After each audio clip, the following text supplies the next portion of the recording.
We talked about the bicycle earlier, and it took me many years to realize that asexuality was also a feature of my own bicycle. Ooh, and I've never really talked about this because interesting. I don't think we have talked about that.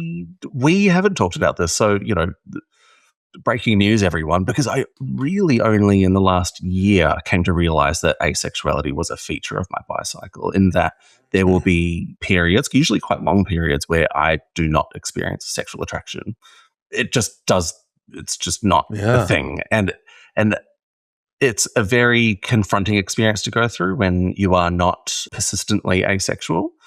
But when you sort of come to terms or just come to understand that it's just part of who I am, and people will ask me like, oh, well, does that mean that you just stop having sex with your partner for months on end? I'm like, no, not at all, because for me, sex is around intimacy. And so I might not have sexual attraction, but I have intimate attraction, and the way that we express that might end up sexually.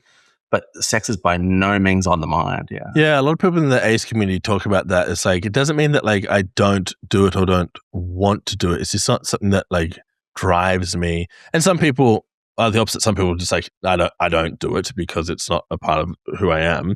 I guess that experience inside of relationships is also something that can be quite confronting for people, because a lot of this patriarchal, like, we owe it to have sex to people because like to please their needs, and especially in different sex relationships, it can, there's a lot of shame involved and expectation involved, and sometimes it can lead to potential abuse situations and manipulation as well. So really cool to have an understanding of that in ourselves. And thanks for sharing that. The bicycle, including the ace or arrow aspect of it, is something that I've not really heard many people talk about. Maybe we need to do some research into that. That's interesting. So hopefully, give us a message if that's a feature of your bicycle, and that you go through periods of asexuality, or what could best be described as asexuality.